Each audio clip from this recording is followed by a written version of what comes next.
Hello friends, नमस्ते। कैसे हो आप सब। अम्मा ने साथ दिया है नील का और डांट लगाई है मंगल को। मंगल लक्ष्मी सीरियल के आने वाले एपिसोड में आप सबको देखने को मिलेगा कि मंगल जान चुकी है कि ये घर के अंदर पानी वानी किसने भरा था। मतलब कि ईशाना सो रही थी अपने कमरे में और नील वहाँ पर चोरी छुपे जाता है और बाथरूम का नल खुला छोड़ देता है। मंगल ने उसे सजा दी थी बाहर सोने के लिए, क्योंकि उसने ईशाना और अक्षत के साथ बदतमीजी की, ईशाना का सारा सामान वामान फेंक दिया। इस वजह से मंगल ने कहा कि ये कमरा हमेशा से अक्षत और ईशाना का है, तो यहाँ पर वही सोएंगे, तुम बाहर जाकर सो सकते हो। लेकिन इसका बदला लिया और जिसकी वजह से सौम्या गिरने वाली थी, उसके बेबी को चोट लग जाती, जिसकी वजह से आदित्य ने ईशाना को डांटा था और मंगल ने कहा था कि मैं जानती हूँ ये किसने किया है। तो वो बाहर निकल कर जैसे ही आती है वो डांटने लगती है नील को और कहती है कि तुम्हारी हिम्मत कैसे हुई ये सब करने की।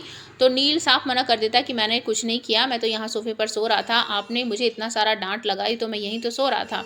उसके बाद मंगल कहती है मैं अच्छी तरीके से जानती हूँ ये सब कुछ तुमने ही किया है और तुम कैसे हो मैं अच्छी तरह से समझती हूँ। तो एक तरह से बदतमीजी करने लगता है। नील कहता है कि माताश्री आप कितना बोलती हो, मतलब कि मैं तो एक दिन में ही पक गया हूँ, इतना बोलती हो, मेरा तो दिमाग ख़राब हो गया है।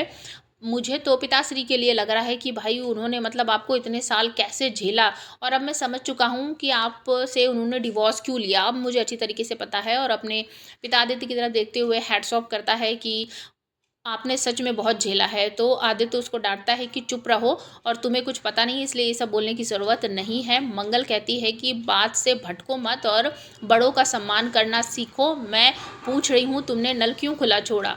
वो कहता नहीं मैंने ऐसा कुछ भी नहीं किया। मंगल कहती है ये देखो। तभी बीच में अम्मा रोक देती है और कहती मंगल बस बहुत हो गया, चुप हो जाओ। तुमने उस बेचारे को सजा दी थी, वो बाहर सो रहा था, अब यहाँ पर सो रहा है तो भी तुम उसे डांट रही हो। मंगल तुम्हें हो क्या गया है। जब हम देख रहे हैं जब से नील आया तुम उसके पीछे हाथ धोकर पड़ी हो, उसको डांट रही हो, सुना रही हो, तुम्हें हो क्या गया, हमें समझ नहीं आता। मंगल बताती कि मेरे पास सबूत है। अम्मा मना कर देती है, हाथ दिखाते हुए कहती कि बस बहुत हो गया मंगल, अब हमें तुम्हारी कोई बात नहीं सुननी है और चुपचाप से जाओ अपना काम करो और इस बेचारे को भी नहाने धोने दो, तुम हाथ धोकर इसके पीछे पड़ी हुई है। तो बात को यहाँ पर रफा दफा खत्म कर देती है अम्मा।